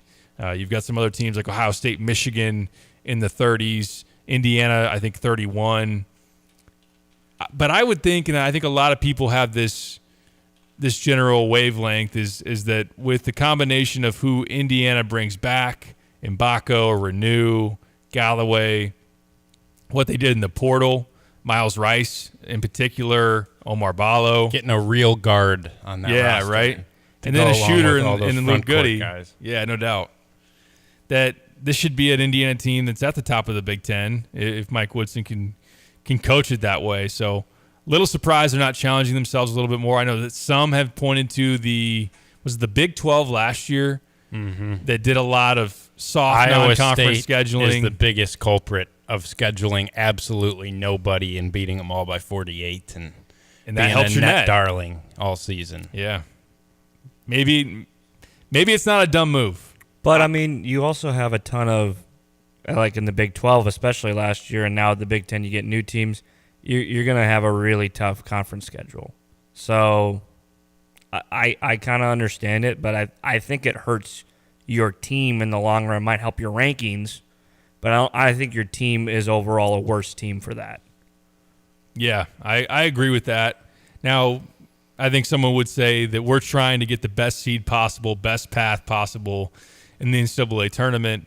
I don't know that he would be worried, if I'm talking about Mike Woodson here, about some early season meshing and taking some losses that you wouldn't want to take. Obviously, Brad Underwood is approaching this differently, and there's a lot more new pieces to blend at Illinois than there is over there in Bloomington. But I don't know. I don't know what it ultimately is. Maybe it is the combination of Battle for Atlantis, a good field, and then the conference slate, and you think that's enough. And if they can just absolutely smack these other teams and beat them by more than what the Ken Pom margin says it should be, then that's going to help your net. And ultimately, net is the large determinant of what we're going to be talking about when it comes to seeding and NCAA position.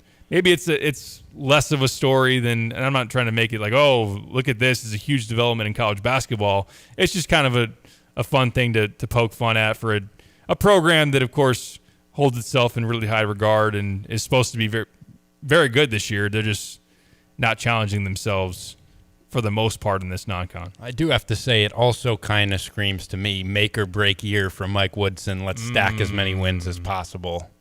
Let's make sure that my win total looks good this season in a year where gotta be in the mid-20s, right? I need to have I got to be a 20-plus win team, no doubt. Probably more. This team's going to be expected to do more.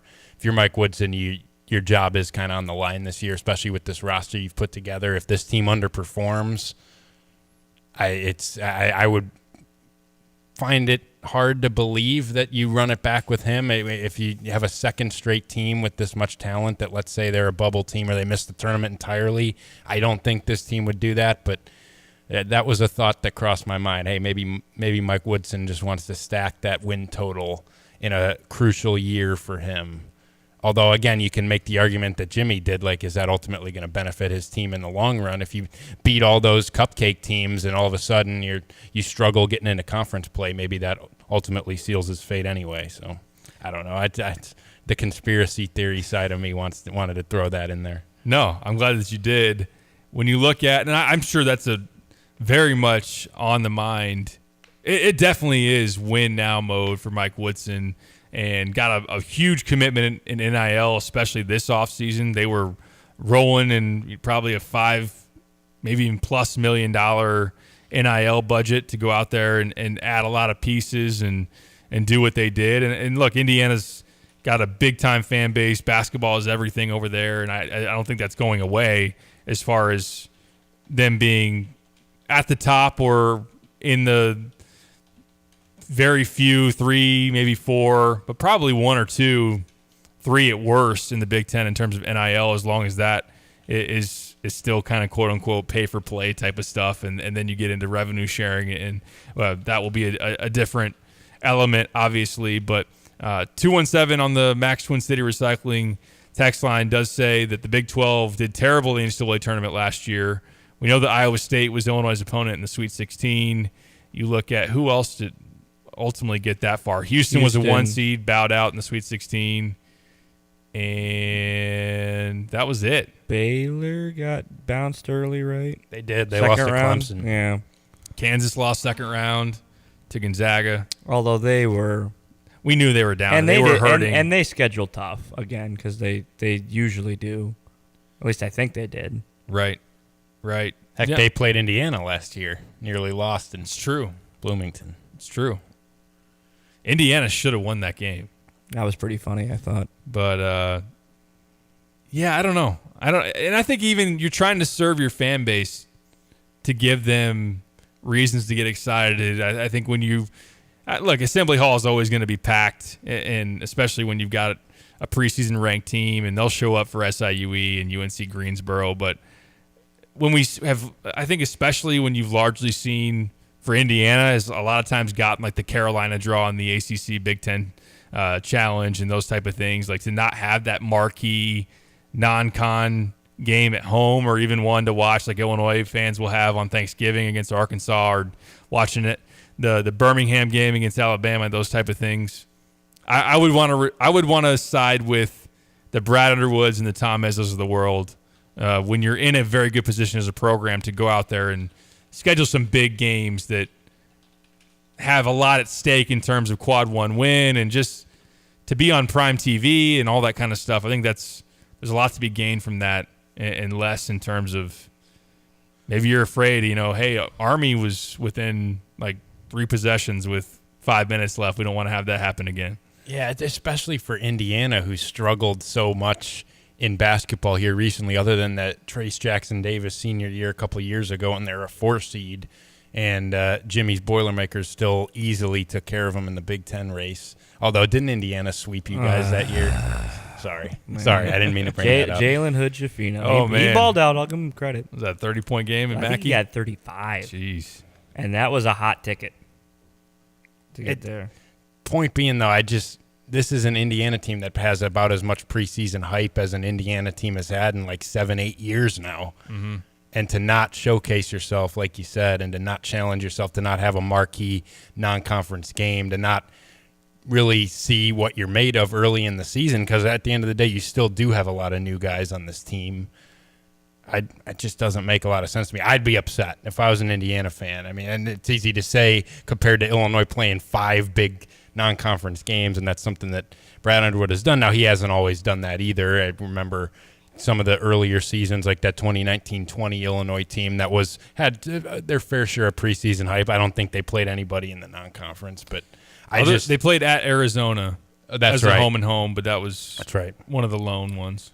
But if I was an Indiana fan, I'd rather see my team get tested, play a couple ranked games early, and really see what this team's made of and have something to watch. Because at the end of the day, as a fan, it's not fun to sit and watch a game against Sam Houston State at home.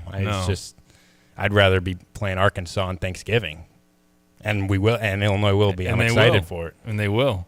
Purdue last year Jimmy, they played Alabama in the non-con, right? Who Toronto else? They played Arizona. That was Arizona, a big game in Indy, and then also got lucky. The Maui tournament was loaded, so they got Tennessee, Gonzaga, and Marquette back to back. And Kansas was also in that. I think that had 4 top 10 teams, or 4 top 11 teams in that group. Was Painter aggressive again this season? We got Alabama and Mackey. So Alabama's going to be 3 in a row because we're going down to Tuscaloosa next year. And Marquette at Marquette and Texas A&M and Indies, all that I've seen officially scheduled. And then I've also heard reports of like Yale and Toledo. Okay. Have been the other 2 games that I'm looking up and seeing, but the 3 official ones are A&M, Marquette, and Alabama. So do they have an MTE? Thanksgiving week, anything? I don't know what our preseason tournament is going to be. Okay. What do you guys think of the Torvik rankings? I know they're all based on computer projection and those type of things, but they're not nothing, and they're off-season content to discuss. Purdue 16th nationally, number 1 in the Big Ten. Illinois up to 17th. The additions of Kasparas Yakachonis, Will Riley factoring in there, of course. Michigan State 18th. Rutgers 19th, sticking in the Big Ten. The next squad that pops up, UCLA 24th. You've also got down at 31st Indiana, 33rd Ohio State, 34th Michigan.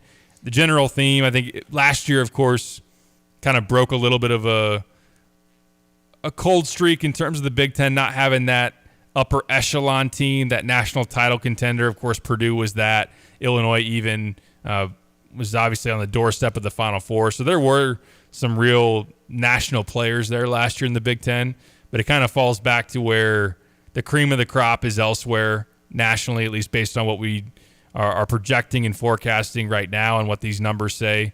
Do you agree with that as far as where the Big Ten stands? And what do you think just kind of is Purdue, Illinois, Michigan State, Rutgers as the Torvik-generated top 4 as of right now?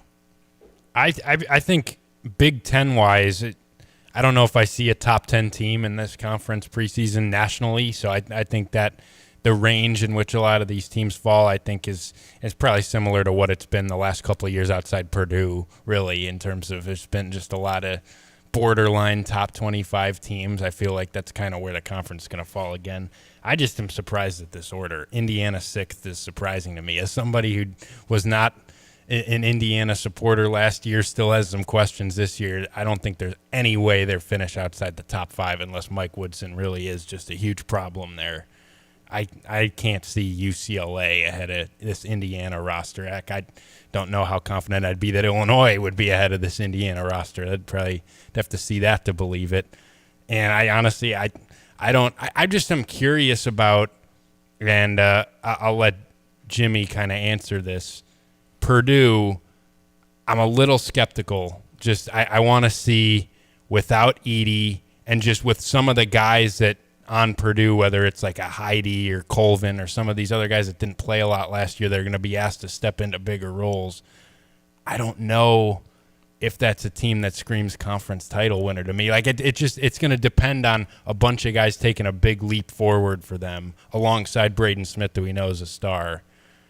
I don't know how comfortable I'd be putting them first in the conference preseason, but go ahead and rebuke that. Well, certainly. So to start off, Purdue's going to be in San Diego along with NC State, Ole Miss, and BYU. Okay. For their a Cannon Catchings game. I didn't even think about wow. that. So maybe they'll match up. Here we go. For Purdue, obviously, it's going to take big leaps from the guards. You know, obviously, Braden Smith is going to have to take another jump. Fletcher Lawyer, who I saw some clips of him in some camp out in Vegas. I don't know exactly what that was, but people were saying he looked pretty good in that, and he's going to have to really improve a lot because he can't really just catch and shoot and make open threes now because there's not going to be as many with the lane not clogged up as much as it was before. So he's going to have to step up on that, and then it's going to be the new guys. You know, you got obviously Heidi was a guy who played a lot more at the end of the year and showed some really good signs. Trey Kaufman-Wren's really the only other guy that's played big minutes who is going to be back. But everybody that's been back is going to have a significantly bigger role than they had before, which is why I like playing those tough non-conference games, because those guys kind of get it quickens your development in terms of what you're doing in that role. This freshman class, you have Daniel Jacobson, you have Jakari Harris, and then you have 3 other guys that you're probably not expecting too much from. Those guys are going to have to be big. Daniel Jacobson's going to have to be a really key player, or else I don't see Trey Kaufman-Wren being the center the whole game. I don't see that being a successful, having a 6'9" or below lineup for everybody. I don't think that's going to work out with when you just had a 7'4" guy the previous 3 seasons or 4 seasons. So I would say that you'll find out pretty quickly for Purdue to see where they're going to be at. So, I mean, the jury's still out, though. I'm not really 100% sure about him either. I love Braden Smith. I trust Matt Painter a lot. They'll be obviously in the mix in that top tier. I'd be surprised if they weren't. But I think it's fair, and you can poke some holes in them, but you can poke holes in a lot of these teams. Oh, yeah. To be fair to Purdue, they probably do have the most proven, in terms of returners and proven commodities in the Big Ten. They probably have close to, if not the most still. I mean, Indiana's got a lot of high major transfers. Right. But, yeah, I mean, just getting that backcourt back is enough. That's a lot more than a lot of these teams can say. I still would go with Indiana, number 1, personally. I think I would, too, reluctantly. Even though I just think they check a lot of boxes. I think it fits a little bit better this year. I think even if Renew and Ballo don't work out entirely, I mean, that's a huge part of their roster build, obviously, but even if they want to slide, say, at times Renew to the 5 and play with a little bit more spacing, they can put Goody out there and Mbako kind of as a 3-4 and play with 1 big, essentially. We'll see if Renew – I'm not expecting Renew to be like, oh, he's hitting 18-foot jumpers and this type of thing. They got a lot of floor spacing as far as that goes. But I like their roster on the whole. Illinois being a projected number 2. Of course, I told you guys earlier in the offseason, we don't want this if you're rooting for the Brad Underwood Coach of the Year in the Big Ten. You want them to be more of a projected, middle of the pack team that then finishes first or second in the league. I say that half jokingly, half not, but of course it doesn't matter in terms of how that goes. I'm not buying. Give me another chance. Are we doing the Michigan State routine again? Exactly where I was Come going. on. Give me another chance to sell Michigan State, and I'll do it easily. I'm going to do it. I mean, Jaden Akins, maybe Jeremy Fears Jr., and I hope for his sake, after obviously a horrible situation getting shot in the leg last year back in Joliet, that he's fully recovered and able to play like a McDonald's All-American talent. I would look forward to seeing him at his full caliber along with Xavier Booker, who I'm just still amazed that he's stuck in Sparty land over there, but no real needle-moving transfers at all because that's not what Tom Izzo does, and I'm not buying him. I think playing center for them this year. Xavier Booker? Yeah, it's either going to be Xavier Booker or Jackson Carson Kohler. If he's not yeah. big enough, which he wasn't last year in Izzo's mind, then it's going to be the same duo other Carson than Cooper again, Sissoko. Jackson Kohler. Edie got fouled about 1 billion times in Mackey at the game I went to Those because he was guys, just subbing in the guy just a foul. Right. Sissoko finally left. He transferred. He's Which not. was He's the got irony, eligibility. It was hilarious. Yeah, I He's guess. been since I've been in high school. Yeah. The funny thing was Izzo was so quote unquote loyal.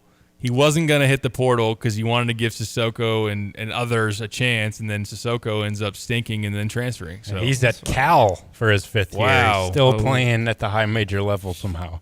Is Cal high major? Yeah. Didn't they have 3 wins a few years ago or something like that?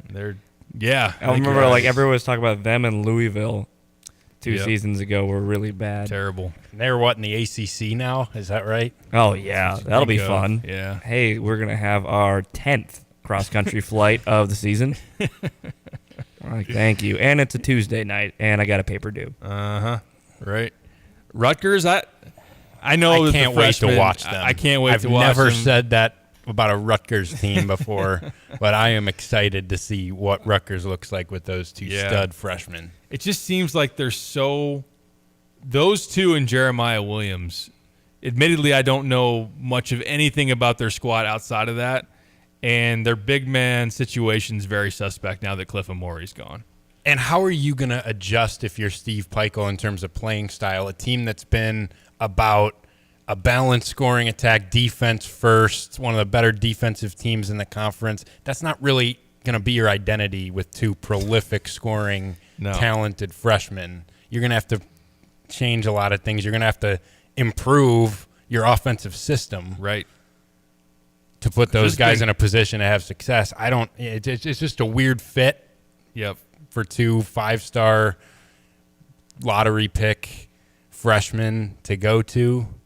I'm interested to see how that all plays out because it just doesn't those two guys don't scream Rutgers basketball players at all to me. Well, one of them makes sense, though. Well, obviously the connection with Harper.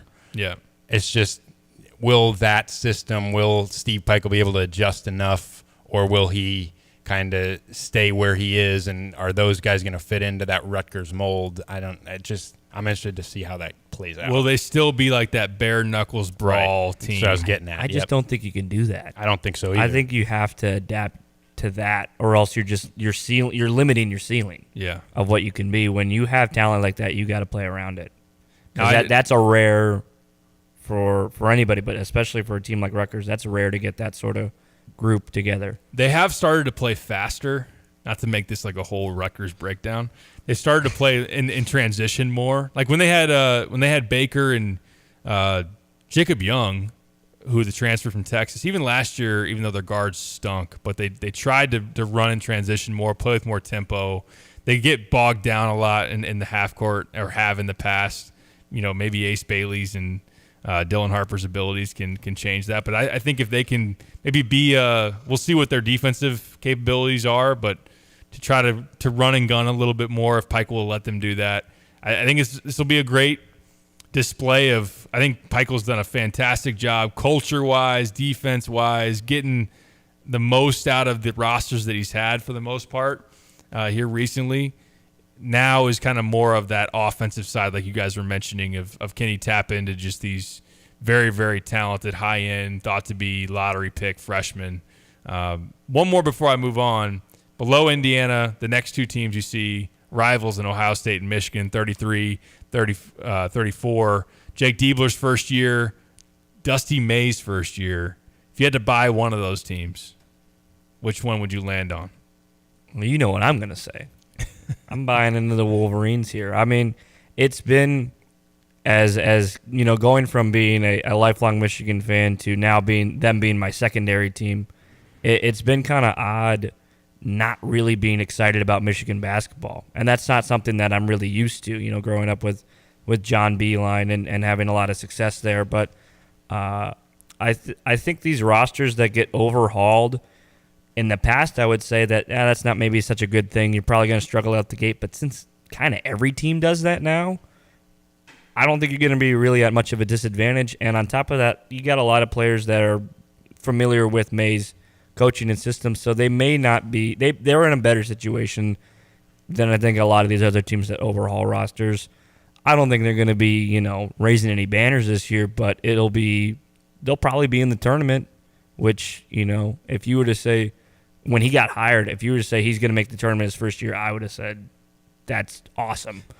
like right. That's a national championship caliber, a level of excitement for Michigan to make the tournament. But now it's looking pretty realistic. What do you think, Kyle? I think I'll go with Ohio State just to be different, but also I think Ohio State could be kind of a sleeper team in this conference this year. It feels like the last 2 years under Holtman, they've just had these stretches, whether it's in January or December, where feels like they've lost 10 in a row, and it's just one loss leads to 4, leads to 7, and they haven't been that. They've been better than their record has been the last 2 years, and now you got Michi Johnson joining that backcourt with Thornton. I think that's a really good backcourt. Yep.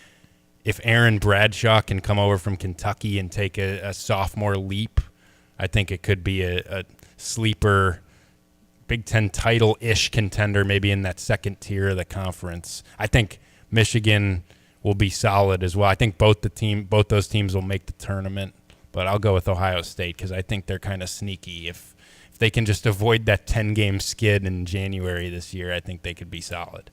I'm with you on that. It's a close margin. It's not one where it's like clear between one or the other. But I'll add on. I think that Devin Royal is going to be a decent player for Ohio State.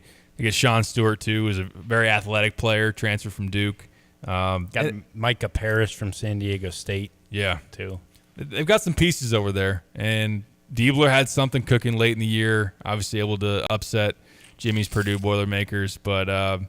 Michigan, I also wonder, the fit with Danny Wolf and Vlad Golden could be a little wonky. I wonder how that works out. I do have respect for Dusty May, and I think they'll have a good offense and be able to put up points. If you would have, what I expected to be, if John L. Davis came back to school and ended up landing at Michigan, that would have been an entirely different story. Obviously, now he's going to be playing at Arkansas. But one thing to kind of come full circle here, if Indiana does not produce this season and Michigan overachieves relative to expectation and Dusty May has this maybe Big Ten Coach of the Year type of season, can you imagine the feelings in Bloomington and the Hoosier Nation? It'd be joyous for us. Maybe not for them. Oh, boy. Do you think they'll be sick? Do you think Woodson gets a little bit more grace being a former Indiana player?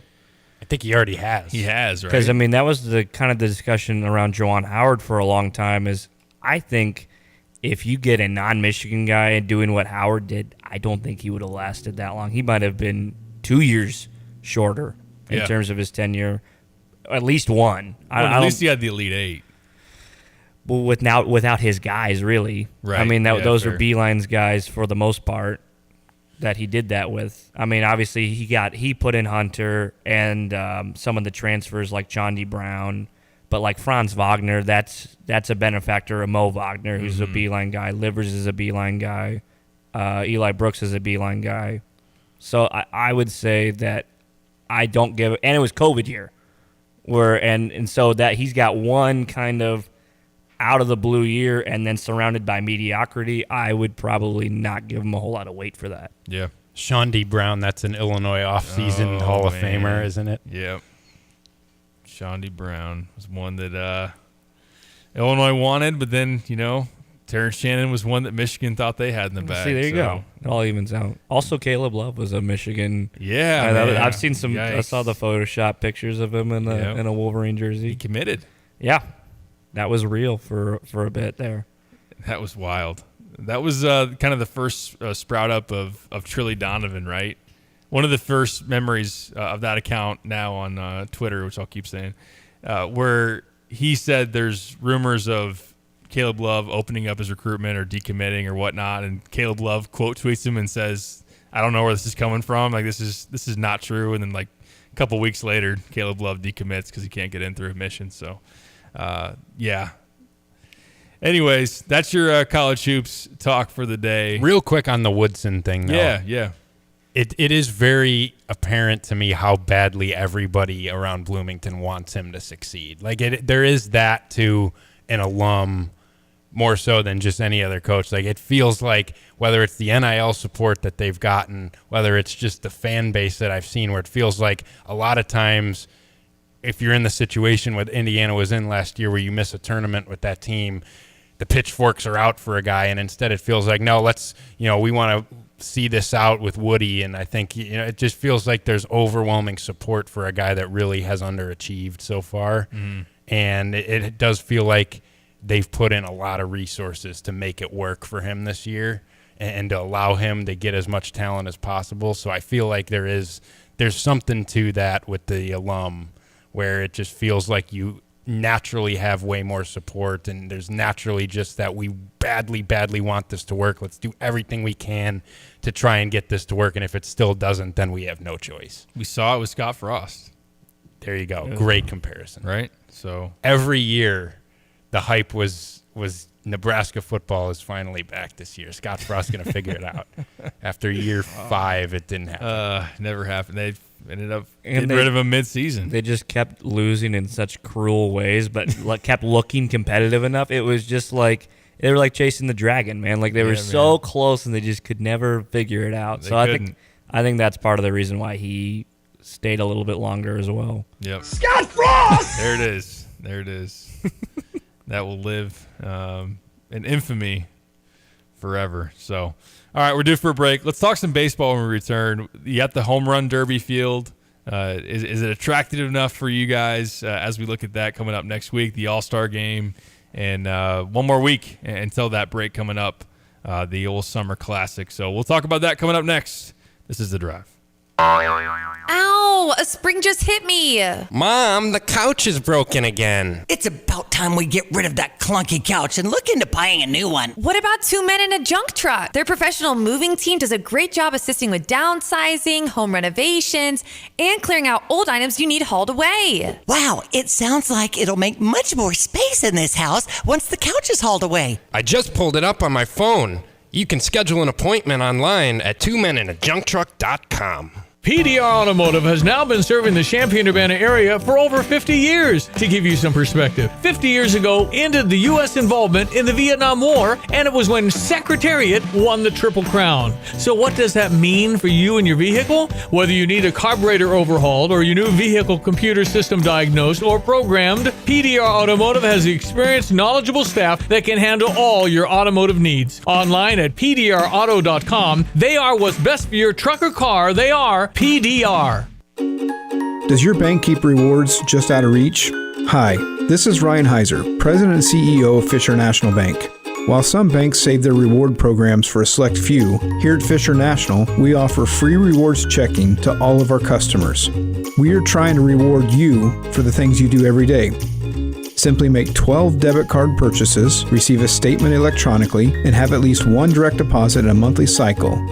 It's as easy as that. Rewards checking includes excellent 2.0 annual percentage yield for balances up to $20,000 and ATM refunds up to $20. Oh, and no minimum balance is required. Free rewards checking from Fisher National Bank.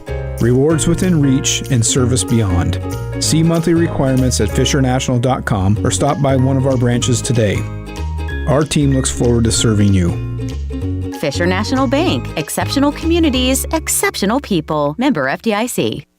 Jets is hiring. Call 217-352-9992 or stop into 1907 West Springfield Avenue near Round Barn in Champaign. Jets is open till 10 p.m., Fridays and Saturdays till midnight. Are you looking for a side hustle? Here's Josh from Jets talking about the benefits of doing deliveries. When I was a delivery driver, it was amazing how much the actual amount of money I had just shot right up. It's hard to describe. You have money in your pocket every single day. For details on joining the team, visit jetspizza.com. Get the rock star treatment at Golden Nugget Danville and jam out with your cut of up to $400,000 every Saturday through the end of August. One lucky winner will be selected every half hour from 4 to 11 p.m. to spin and win up to $1,000 cash. Earn entries now through August 31st. Not valid for any participant of the Illinois Gaming Board statewide voluntary self-exclusion program. Must be 21 years of age or older. If you or someone you know has a gambling problem, crisis counseling and referral services can be accessed by calling 1-800-GAMBLER. If you need to sell a home and buy another one, talk to Nate Evans of eXp Realty. His Coming Soon program can help you do both on your own timeline. Pre-market your current home with the Coming Soon program to create demand and get more money, and have first access to great homes about to come on the market before anyone else. Sell your home with Nate. Pick the price, pick the day. Go to theNateEvansGroup.com. Love calzones? Jets Pizza in Champaign is offering their calzone-style boats for just $8.99. Available online only at jetspizza.com with code C1. All of their boats typically feed 2 people. Just apply coupon code C1 at checkout to take advantage of the deal. Your deli boat of choice or one-topping jet boat for $8.99. Pickup or delivery. Jets. Better because it has to be. Michaelis brings it home. Swing and a miss. He struck him out. Have a cold one. on the Cardinals. Don't miss Budweiser's first Beer Fridays at Busch Stadium. Tickets start at just $15 and include your first beer on the house. Each first Beer Friday ticket will be loaded with Cards Cash that can be used to purchase a Budweiser, Bud Light, Michelob Ultra, or any beverage of choice. For full details or to purchase tickets, visit cardinals.com/Friday. This is Miles Michaelis. Get your tickets now at cardinals.com. Looking for the perfect pair of boots? Come on down to Pard's Western Shop in Urbana. With an amazing selection that fits every style, Pard's has the perfect pair waiting for you the next time you're hitting the rodeo or stepping out in style. They've got great deals and sale prices on men's cowboy boots, girls' cowgirl boots, and kids' boots. And their friendly staff will make sure you leave with the boots you love. Pard's Western Shop, serving its customers with high-quality merchandise since 1968. Go see them today at 306 North Maple Street in Urbana.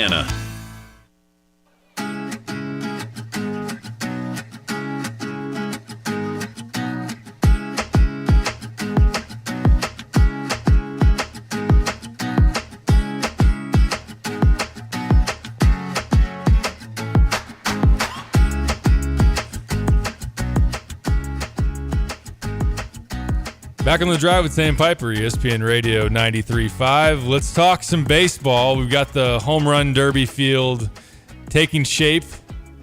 I don't know that my partners here are too excited about it. There's some good players in this field. Now, are there going to be enough guys to put on a show when you have the derby, which would be this upcoming Monday, right? Yeah. Gunnar Henderson, he's killing it this year. I love that addition. Him, one of the bright young stars in baseball. You also have Pete Alonso, a former champ, saying he's going to run it back and do it again. What is this? This is two-time champ. When do you get tired of it if you're Pete Alonso? Like, when That's do you want to thing, take a right? year off? He treats it so seriously. Like, there were the one year, I forget if it was last year or the year before, where they panned to him at the batting cages and he's like meditating before he goes out for the final. I'm like, oh, okay. He's serious about this. When you're on that rookie deal, though, that $1 million, he was making. He had at one point in his career made more money in the Derby than on his salary because he was still. I think he was still getting league minimum as a rookie. So I think for those guys that are still on that first contract, it's a good incentive. This is his fifth Derby. It's got to be 5 in a row, right? I would imagine so, Well, yeah. there was- Fourth career All-Star game, fifth home run derby. He already has over 200 home runs, which is crazy. What do you have, 52 in that rookie year, As a something like rookie, that? Yeah, he had 52, led the league. Man. I think he's averaging over 40 a year, which is pretty crazy. That's just that's his Super Bowl. That's his thing. Four- That's his, 44 homers per 162 in his career, which Man. is that's his superpower. And I think that's a guy that, I know they're different things, but if the NBA had one of those guys in the dunk contest who was just a freak athlete, whose best attribute is dunking a basketball, if that guy who was like, I know, like they're different players, but like a Vince Carter, if he did it like 5 times, or whoever that guy in the NBA is now, if Anthony Edwards and Pete Alonso are different in terms of star power in their leagues and whatnot, but I love that Pete Alonso is going to be that. And he's also kind of what you were saying, Kyle, maybe a little bit of a polarizing character where you either, not to do a play on words with this polar bear nickname, I kind of stumbled into that one, but you either probably love him or you think he's weird and you don't like him. I know the Cardinals fans had a weird thing where he threw a ball of I forget who was that? Do you guys remember? It was Mason Wynn's first career hit. He throws it into the stands. That was funny. Oh man, that stinks though. But that was kind of funny. And Brian says on the Tapman's Towing, I'm sorry, the Max Twin City Recycling text line, Tapman's Towing phone line. Brian, Alonso isn't the sharpest knife in the drawer, fellas. Yeah, apparently not. That was a funny. hilarious ordeal. It was. He acted like he had no clue. Yeah, I know. There was. It was the whole hard thing. to believe because it was. Yeah, that was weird. That was a weird one. Yeah, he apologized and he gifted him some wine or whatever he did. I don't remember what it was, but was it the same wine as Brad Underwood gave Fred Hoiberg? I would have to do some investigative reporting. Probably not. I guessing Brad's probably got a little bit more experience in the wine game. I would think so. I hope so. Pete's he's 20. Yeah, he's in his 29. 20s. Okay. Because I think he played college ball at Florida, so yeah, he's a little older than most guys. But he's about to get a big contract, so we'll see in future years when he's making big money if he's still going to do this or not. Marcell Ozuna and his neon sleeve. He's hit a lot of tanks this year. He's in the Derby. He's like the only guy at Atlanta that's hitting right now. Yeah, so. right. Jose Ramirez is having a hell of a year, and man, I wouldn't say. I think most average baseball fans realize how good Jose Ramirez is, especially since Cleveland's having a heck of a season. But he's ridiculous, and I don't know that he's kind of your just crazy power guy. Right. He's got it he can hit it from both sides and that type of thing. It's kind of this field is a lot of that. Really good player, but good maybe not the hitters, best. good players.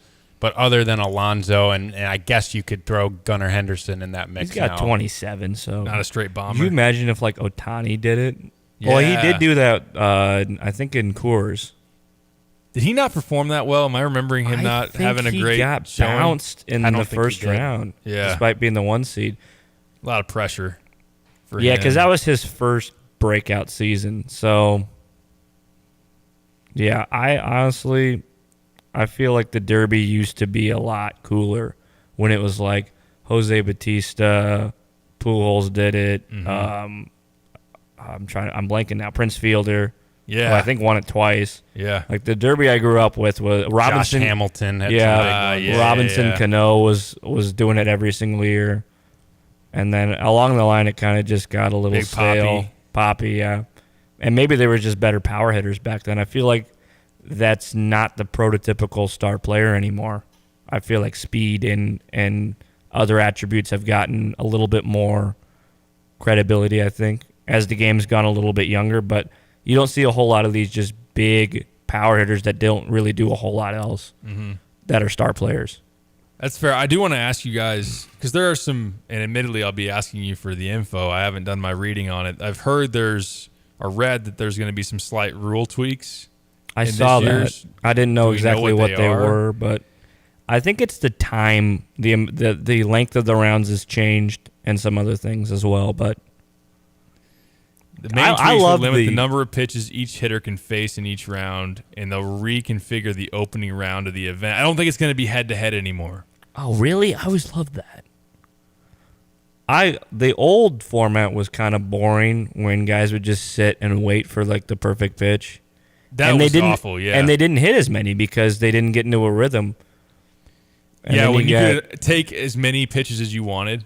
And then you got Bryce Harper's dad, who we've mentioned before, who threw like 500 in 2 seconds. Like, thanks, dude. Appreciate it. Yeah, so here's the format now. You're right. All 8 guys are going to swing individually in the first round. The top 4 scores then advance to the semifinals where they're seeded 1 through 4.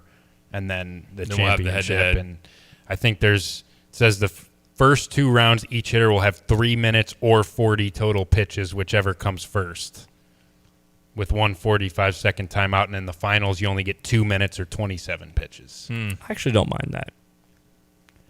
40 seems like a lot, but I would imagine that 3 minutes comes before 40 I would in think pretty much so. every case, unless you're Bryce Harper's dad in 2018, just firing him in there, breaking every rule. I wanted Kyle to win so badly. Most home runs in a single round. We've had some thrilling rounds recently, even as recently as last year in Seattle. Julio Rodriguez kind of burned himself out, it seemed. 41 homers. That was in the first round, I think. And then ultimately, I don't think he made it to the final. It was Vlad Jr. who won it. I forgot who he went up against in the Robert, maybe? Okay. Or no, it was I think it was a Rosarena, because he did Good call. Good call. And he had Vlad his rookie year, and I remember this because he got in the Derby with 8 career home runs. Is that but right? because he was Vlad Jr., number 1 prospect, he made it. He hit 91 and made it to the finals. Lost to Alonso, rookie versus rookie, but he broke the record. Yeah, that was 2019 in Cleveland. In a single round, he hit 40. And that's a little bit because, I mean, some of these guys don't get to play out their full rounds in the head-to-head format. That's so true. now you do get that. That's a good point. So I think that's a little bit Because imagine you're the guy that goes second and you just walk off the guy every time. You could have hit a lot more maybe. Yep. Would you guys rather they go back to the 10 outs format in the Derby? No. You like the time better? I like the time better. I think I tend to agree with that. I know a lot of people are huge. They wish that we went back to the 10 outs. I will say this. One thing I don't like because of the pace of it, you don't even get to see where the ball goes. Yeah. Like, I like being able to track the ball, see how far it went, see the full trajectory. Instead, it's like he swings and it's going, and then they're already panning back to his next swing. They do the multi-view, though, but then when it's so small, you can't tell. So I think obviously that's a big part of the Derby is like where the ball lands, but I just think for the event itself, I think it's better formatted with the time because the 10 outs was just such a struggle to watch. Yeah. It was paced too slowly. Right. I agree with that. And there'd be rounds where there'd be 2 homers because you don't have it. And it's like you're at least going to see your fair share over a 3 or 4 minute round. If you do the 10 outs again, I would want a limit on how many pitches you can take. That's a good point, too. Yeah. Yeah. That would be a way where it makes sense, but it would still be slower of the variety. And, of course, I know that the theme in baseball with the pitch clock and like, speeding things up, making it more appealing to watch. I think that's some good balance there. Yeah. Can you do pitch clock and limit on taking pitches? But, I mean, the pitch clock, you're still rushing then. Because what we're trying to get rid of is if you want to see where the ball ends, you can't have a timer. That's true. So that's fair enough. Brian says on the Max Twin City Recycling text line, you guys are young, but it was awesome with Griffey, Bonds, McGuire. That's Sosa in Milwaukee where he hit it out of the stadium, out of Miller Park. And Griffey hit the Camden Yards thing on the fly. Yep.